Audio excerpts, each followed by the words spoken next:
वैसे ये बात तो हम सब जानते हैं कि आज हमारे प्लैनेट अर्थ पर रिसोर्सेज बहुत कम रह गए हैं।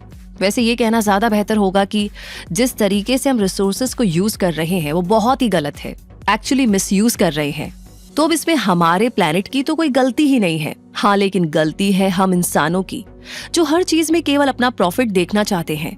चाहे बात इंडिविजुअल की हो या बिजनेस की, सब सिर्फ अकेले ग्रो करना चाहते हैं। लेकिन शायद हम भूल गए हैं कि एक इंसान या बिजनेस अकेला तो इस प्लैनेट पर सरवाइव नहीं कर सकता, है ना?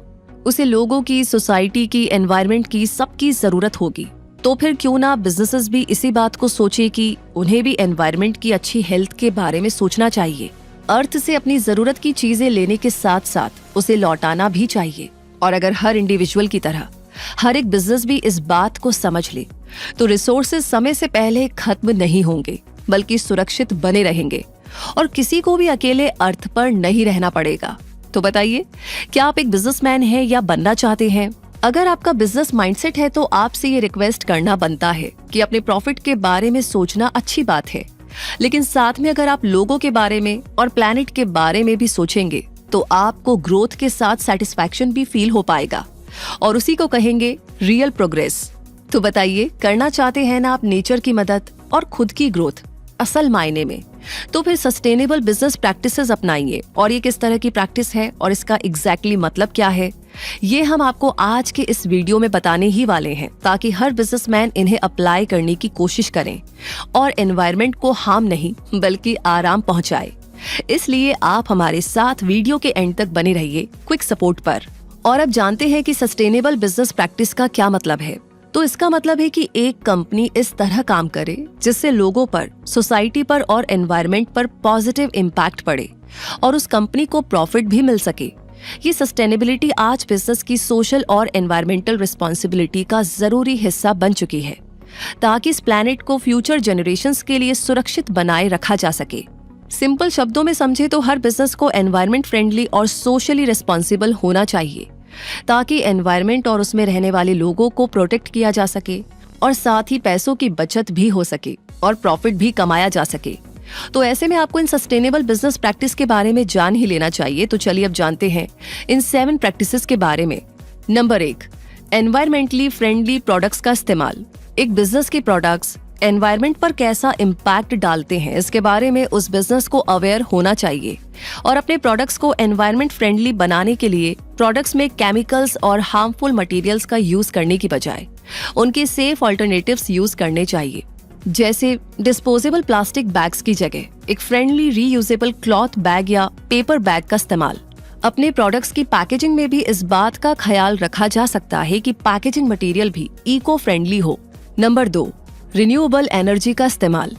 रिन्यूएबल एनर्जी का इस्तेमाल करके कंपनीज न केवल एनवायरमेंटल इम्पैक्ट को कम कर सकती हैं, बल्कि मनी भी सेव कर सकती हैं। कोल, ऑयल और नेचुरल गैस जैसे फॉसिल फ्यूल्स के कंपैरिजन में रिन्यूएबल रिसोर्सेज जैसे कि हवा और सूरज की रोशनी खत्म नहीं होते और लगातार क्लीन एनर्जी दे सकते हैं। अब अगर बिजनेसेस सोलर एनर्जी का यूज करने लगे तो ये एनवायरनमेंट के लिए तो बड़ा बेनिफिट होगा ही, साथ ही बिजनेस की ऑपरेटिंग कॉस्ट भी रिड्यूस हो जाएंगी। सोलर पैनल्स और बैटरीज एक बार इंस्टॉल होने के बाद लंबे अरसे तक फ्री रिन्यूएबल एनर्जी देंगे, तो होगा ना लॉन्ग रन में मुनाफा ही मुनाफा।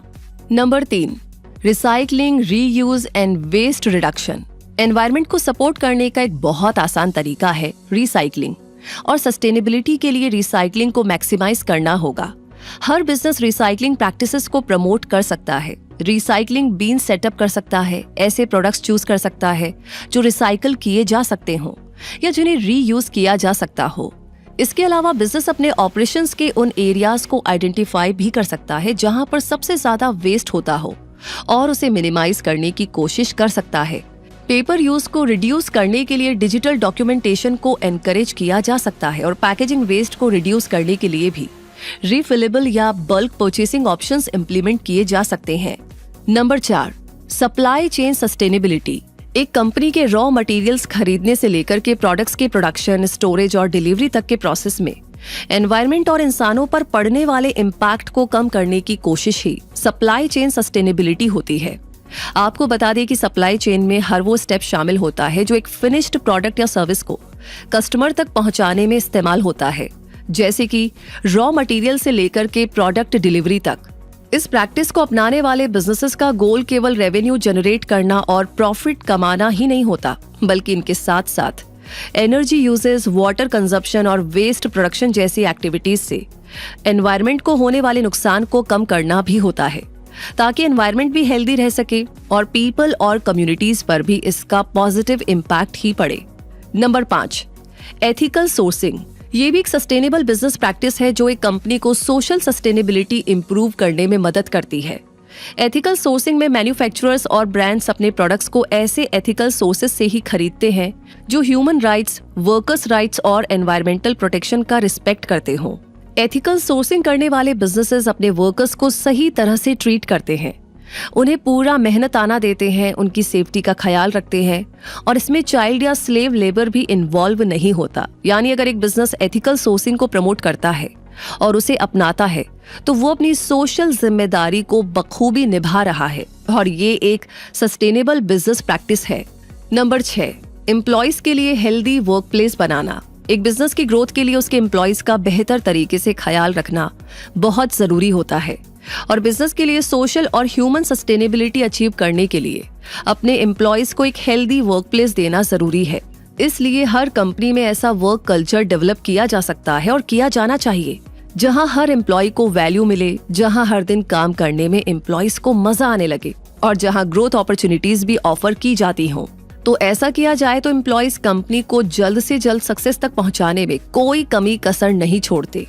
यानी ह्यूमन रिसोर्सेज का बेहतर ख्याल रख करके बिजनेसेस ज्यादा तेजी से ग्रो कर सकते हैं। Number 7, corporate social responsibility. ये भी एक सस्टेनेबल बिजनेस प्रैक्टिस है जिसके अकॉर्डिंग एक कंपनी को कम्युनिटी में एक पॉजिटिव रोल प्ले करना चाहिए और बिजनेस डिसीजंस के एनवायरमेंटल और सोशल इम्पैक्ट कंसीडर करने चाहिए। और इस प्रैक्टिस को अपनाने वाली कंपनीज ऐसे प्रोग्राम्स चलाती हैं जो कम्युनिटीज और सोसाइटीज के लिए मददगार साबित हों, जैसे कॉर्पोरेट फिलैंथ्रोपी, जिसमें कंपनी दूसरों के वेलफेयर को प्रमोट करती है और इसके लिए फंड्स या टाइम का डोनेशन करती है। और इस तरह इन 7 सस्टेनेबल प्रैक्टिसेस को अपना करके हर बिजनेस ना केवल प्रॉफिट कमा सकता है बल्कि सोसाइटी में सम्मान और अपने मन में संतुष्टि भी कमा सकता है। नेचर का ख्याल रखकर वो ना केवल खुद के बिजनेस को बल्कि पूरी दुनिया को बचाए रखने में अपना कंट्रीब्यूशन दे सकता है, जो आज बहुत जरूरी भी हो गया है क्योंकि एनवायरनमेंट को बचाने का ये हाई टाइम है। उम्मीद है कि आप समझ गए होंगे कि अगर एनवायरनमेंट है तो हम हैं, अगर एम्प्लॉयज है तो बिजनेस है और अगर सोसाइटी है तो ही इंडिविजुअल है। इसलिए असली मुनाफा तो सस्टेनेबल प्रैक्टिसेस में ही है। ये बात हर एक बिजनेस को समझ लेनी चाहिए और हाँ, हर इंडिविजुअल को भी। तो ये जानकारी, ये वीडियो आपको कैसा लगा कमेंट सेक्शन में जरूर बताइएगा। आपकी तरफ से कोई पर्सनल आइडिया है या कोई ऐसी बात है तो आप हमें शेयर कर सकते हैं। साथ ही साथ कोई नया सवाल जिसके बारे में आप वीडियो के थ्रू देखना चाहते हैं क्विक सपोर्ट पर, तो प्लीज अपना सवाल हमें लिख भेजिए और थोड़ा इंतजार कीजिए। बाकी आपने ऑलरेडी लाइक कर लिया है तो प्लीज उन सारे दोस्तों के साथ जरूर शेयर कीजिएगा जो स्टार्टअप के बारे में सोच रहे हैं, नए बिजनेस के बारे में सोच रहे हैं या ऑलरेडी कोई बिजनेस रन कर रहे हैं। इन तीनों केसेस में ना आपको, मुझको और इस प्लैनेट को बहुत फायदा होने वाला है, तो शेयर करने में नो कंजूसी। बाकी मिलेंगे जल्दी ही और ऐसे नए टॉपिक्स के साथ। तब तक के लिए क्विक सपोर्ट चैनल को सब्सक्राइब कर लीजिए, बेल आइकन को प्रेस कर दीजिए अगर अभी तक आपने नहीं किया है। तो रूबी आपसे कहेगी फिलहाल के लिए धन्यवाद।